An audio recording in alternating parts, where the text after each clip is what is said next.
15 شعبان کی رات میں ہمارے ملکوں میں جو ہمارے عجمی ملک ہیں اس میں وہ کچھ ہو رہا ہے جو نہ میرے نبی نے کیا، نہ صحابہ نے کیا، نہ تابعین نے کیا۔ عجیب و غریب عبادات گھڑ لی ہیں، عجیب و غریب اس کے اعمال بنا لیے ہیں اپنی طرف سے۔ میرے نبی نے اس رات کی فضیلت بتائی، عمل کوئی نہیں بتایا، اور کچھ علماء نے اس کے رد میں اس کا اتنا انکار کیا ہے کہ اس رات کی کوئی فضیلت ہے ہی نہیں۔ یہ بھی ٹھیک نہیں۔ اس رات کی فضیلت میں جتنی احادیث ہیں وہ ضعیف ہیں، اور حدیث پاک میں آتا ہے کہ اللہ تعالیٰ اس رات میں ساری دنیا کے لوگوں کی بخشش فرماتا ہے سوائے 5 آدمیوں کی۔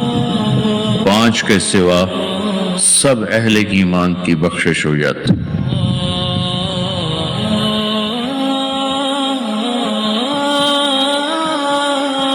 میں 15 شعبان کے حوالے سے بات کچھ کرنا چاہتا تھا اور کچھ رمضان کے حوالے سے۔ 15 شعبان کی رات میں ہمارے ملکوں میں جو ہمارے عجمی ملک ہیں اس میں وہ کچھ ہو رہا ہے جو نہ میرے نبی نے کیا، نہ صحابہ نے کیا، نہ تابعین نے کیا۔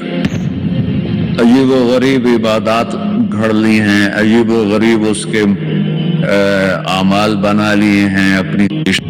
ان سب کا مل کر امت کا عمل کہ امت کا بہت بڑا طبقہ صدیوں سے اس رات کا اہتمام کر رہا ہے، لیکن کچھ عرصہ پہلے تک اہتمام تھا دن میں روزہ رکھنا، رات کو کوئی نوافل پڑھ لینا، کوئی 2 چا زیادہ پڑھ لینا، لیکن اب یہ ڈھول تماشے جو اب شروع ہوا ہے اس کا تو کوئی وجود ہی کوئی نہیں ہے۔ تو اس رات کو اللہ تعالیٰ نے مبارک بنایا، اور حدیث پاک میں آتا ہے کہ اللہ تعالیٰ اس رات میں ساری دنیا کے لوگوں کی بخشش فرماتا ہے سوائے 5 آدمیوں کی۔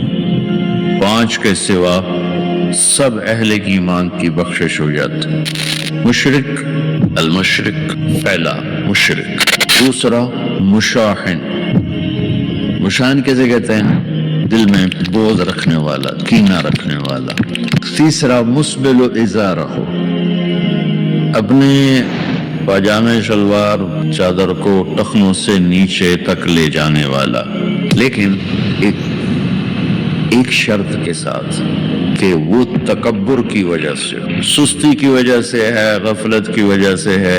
چونکہ جب آپ نے ایک مرتبہ اس کے بارے میں بات کی تو حضرت ابوبکر صدیق نے کہا یا رسول اللہ، میری چادر، عرب چادر باندھتے تھے جیسے ہمارے پنجاب کا لباس چادر تھا، اب وہ کم ہو گیا۔ ہماری تو بزرگ عورتیں بھی اور مرد بھی سب چادر باندھتے تھے، شلوار تو کسی کو پتہ ہی نہیں ہوتا تھا ہمارے بچپن میں۔ یہ تو پھر آہستہ آہستہ جب تعلیم آئی تو شلوار دیہاتوں میں بھی اور شہروں میں عام ہو گئی۔ تو اگر وہ اس لیے لٹکا رہا ہے کہ طبیعت میں تکبر ہے، پھر اس وعید کا وہ حقدار ہے۔ اگر ویسے اس کی نیچے جا رہی ہے تو میرا مالک ایسا، وہ تو ہے ہی رحیم و کریم، ہے ہی رحیم و کریم، ہے ہی رحیم و کریم۔ صرف شلوار نیچے لٹکانے سے وہ اتنی شدید سزا دے، اگر اس کے پیچھے تکبر ہے پھر ہے۔ یہ تکبر نہیں ہے تو انشاءاللہ وہ اس سے محفوظ ہوگا۔ تو اپنی چادر کو لٹکانے والا، لیکن بشرط تکبر۔ کتنے ہو گئے؟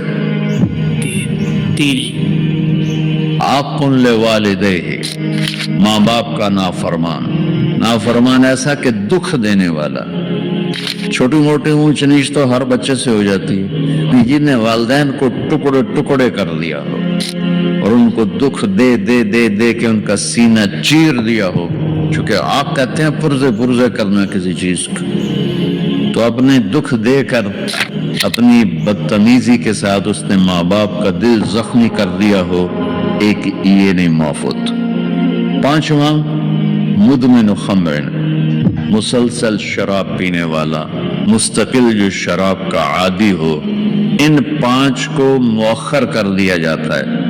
معافی نہیں ہونے کا مطلب یہ نہیں کہ اللہ تعالیٰ کبھی معاف نہیں کرے گا، معافی نہ ہونے کا مطلب یہ ہے کہ یہ 5 ایسے گناہ ہیں کہ اس کی وجہ سے بخشش رک جاتی ہے۔ اگر وہ شرک سے نکل آئے، وہ کینہ سے نکل آئے، وہ تکبر سے نکل آئے، وہ والدین کی نافرمانی سے نکل آئے، شراب چھوڑ دے، تو ان کی بھی بخشش ہو جاتی ہے۔ جب کوئی توبہ کرے گا فوراً بخشش ہو جائے گی۔ نہ 15 شعبان کی ضرورت ہے، نہ لیلۃ القدر کی ضرورت ہے، نہ بیت اللہ جانے کے ساتھ توبہ کی شرط ہے۔ جہاں بھی وہ بیٹھ کے توبہ کرے گا، جس لمحے میں کرے گا، اسی وقت اس کی توبہ قبول ہوگی اور اللہ اس کے پچھلے سارے گناہوں کو معاف فرما دے۔ دن کا روزہ، رات کا قیام، زیادہ قیام سے مراد نوافل ہیں، کوئی گھر میں پڑھ لے، کوئی مسجد میں پڑھ لے۔ نوافل، نفلی عبادات گھر میں ہی افضل ہوتی ہیں۔ میرے نبی سنتیں ہمیشہ گھر سے پڑھ کے آتے تھے، تہجد اپنے گھر میں پڑھتے تھے، مسجد میں نہیں پڑھتے تھے، سوائے اعتکاف کے آپ اپنے نوافل سنتیں سب گھر میں پڑھتے تھے اور مسجد میں صرف فرض آ کے ادا فرماتے تھے۔ اور اس کے بعد بیٹھنا ہوتا تھا تو بیٹھ جاتے تھے، اٹھنا ہوتا تھا تو اٹھ جاتے تھے۔